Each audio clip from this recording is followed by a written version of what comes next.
Assalamualaikum warahmatullahi wabarakatuh. Perkenalkan, nama saya Melina, NPM 2002010017. Saya jurusan Hukum Keluarga Islam. Berdirinya saya di sini untuk membuat video presentasi untuk memenuhi tugas mata kuliah Akhlak Tasawuf dari dosen pengampu Bapak Wahyu Setiawan MPD. Materi yang akan saya bahas pada kesempatan hari ini yaitu tentang maqamat dan hal. Poin pertama yaitu pengertian maqamat dan hal. Poin kedua yaitu mengenai tahapan-tahapan maqamat dan hal. Poin ketiga perbedaan maqamat dan hal. Sebelum presentasi ini saya mulai, marilah kita membaca basmalah terlebih dahulu. Bismillahirrahmanirrahim. Baik, langsung saja untuk mempersingkat waktu. Di sini saya akan menjelaskan tentang poin yang pertama, pengertian mahkamat dan hal. Pengertian mahkamat secara harfiah, mahkamat berasal dari bahasa Arab yang berarti tempat orang berdiri atau pangkal mulia. Istilah ini selanjutnya digunakan untuk arti sebagai jalan panjang yang harus ditempuh oleh seorang sufi untuk berada dekat dengan Allah Subhanahu wa Ta'ala. Sedangkan dalam ilmu tasawuf, mahkamat berarti kedudukan hamba dalam pandangan Allah berdasarkan apa yang telah diusahakan, baik melalui risyadah, ibadah, maupun muhajadah. Baik, selanjutnya yaitu pengertian hal. Hal berarti keadaan sesuatu atau keadaan rohani. Menurut Syekh Abu Naas Asy-Syaraj, hal adalah sesuatu yang terjadi secara mendadak, yang bertepat pada hati nurani dan tidak mampu bertahan lama.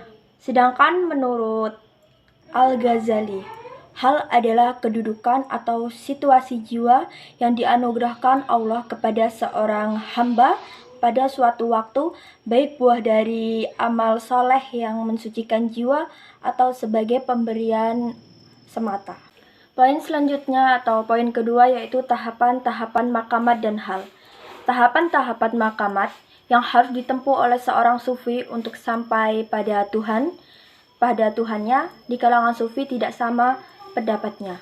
Seperti Muhammad Al-Kalabazi dalam kitab Al-Ta'aruf li Mazhab Ahl Al-Tasawuf dikutip Harun Nasution mengatakan bahwa maqamat jumlahnya ada 10, yaitu At-Taubah, Al-Zuhud, Al-Fakur, Al-Tawadul, Al-Taqwa, Al-Tawakal, Al-Ridha, Al-Mahabbah, dan Al-Ma'rifah. Kemudian menurut Abu Nasr Al-Syaraj Al-Tusi dalam kitab Al-Lumaq menyebut jumlah maqamat hanya 7, yaitu salah satunya Al-Taubah, Al-Wara, Al-Zuhud, dan Al-Tawakal. Untuk itu dapat diuraikan maqamat hanya akan dijelaskan lebih lanjut oleh mereka, yaitu disepakati ada Al-Taubah, Al-Zuhud, Al-Wara, Al-Fakur, Al-Sabar, Al-Tawakal, dan Ar-Ridha. Pengertian dari Al-Taubah yaitu taubat di kalangan sufi adalah mohon ampun atas segala dosa yang disertai dengan penyesalan dan berjanji bersungguh-sungguh untuk tidak mengulangi dosa dan dibarengi dengan berbuat kebaikan. Taubat menurut Muhammad Mumnun Al-Misri dibedakan menjadi 3, yaitu orang yang bertaubat dari dosa dan keburukan, orang yang bertaubat dari kelalaian mengingat Allah, dan orang yang bertaubat karena memandang kebaikan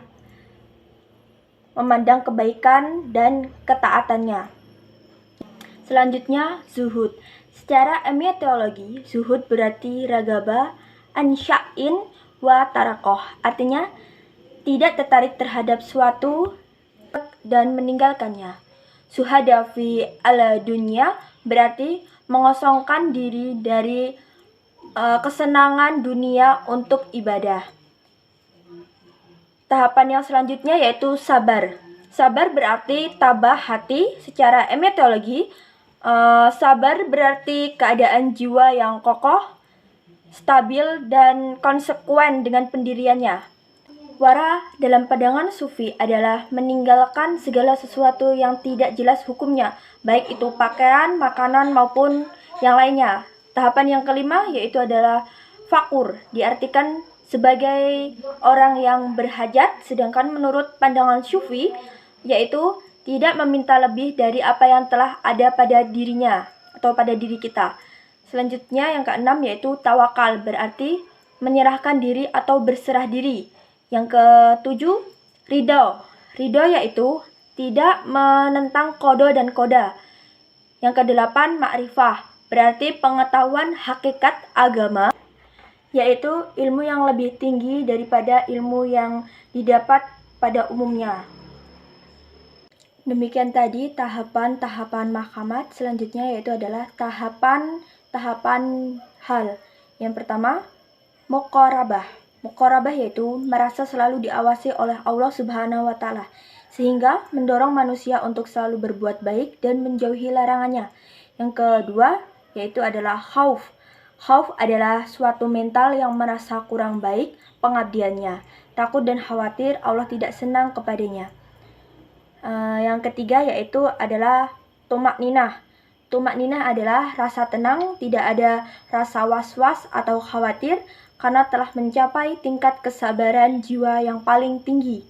Yang keempat yaitu adalah raja, yang berarti berharap atau optimis. Yang kelima yaitu unsh atau sukacita. Dalam pandangan sufi, sifat merasa selalu berteman, tidak pernah kesepian. Dan yang keenam yaitu musyahadah atau menyaksikan dengan mata kepala. Yang ketujuh yaitu adalah syauq, yang bermakna lepasnya jiwa dan berglamor cinta. Itu tadi adalah tahapan-tahapan dari maqamat dan hal. Selanjutnya poin yang terakhir atau poin yang ketiga yaitu perbedaan mahkamat dan hal.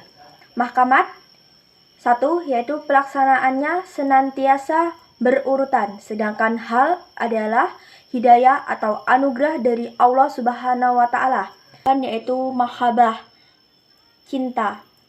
Artinya mahabbah adalah pijakan atau dasar bagi kemuliaan hal, seperti taubah yang menjadi dasar bagi kemuliaan mahkamat. Dan yang terakhir yaitu adalah yakin atau percaya. Itu tadi adalah tahapan-tahapan dari maqamat dan hal. Selanjutnya poin yang terakhir atau poin yang ketiga yaitu perbedaan mahkamat dan hal. Maqamat, satu, pelaksanaannya senantiasa berurutan. Yang dua, dirumuskan oleh seorang sufi itu sendiri. Dan yang ketiga, jumlah maqamat antara sufi satu dengan sufi yang lain itu berbeda-beda. Selanjutnya hal. Pertama yaitu hidayah atau anugerah dari Allah Subhanahu wa Ta'ala. Yang kedua bersifat temporer. Yang ketiga mudah datang dan pergi. Yang keempat, dan tidak membutuhkan usaha. Kesimpulan materi presentasi pada pagi hari ini yaitu adalah mahkamat, yang berarti adalah kedudukan hamba yang telah diusahakan oleh dirinya sendiri atau oleh seorang sufi, sedangkan hal adalah suatu yang terjadi secara mendadak atau bisa juga disebut dengan anugerah. Dan tahapan maqamat yaitu adalah at-taubah, az-zuhud, sabar, wara, fakur, kemudian tawakal, ridho, dan ma'rifah. Sedangkan tahapan dari hal yaitu ada muqarabah, khauf, tumakninah, raja, unsh, musyahadah, syauq, dan muhabah dan yakin. Demikian tadi materi yang dapat saya sampaikan tentang mahkamat dan hal. Kurang lebihnya saya mohon maaf yang sebesar-besarnya, dan kepada Allah saya mohon ampun. Saya akhiri. Wassalamualaikum warahmatullahi wabarakatuh.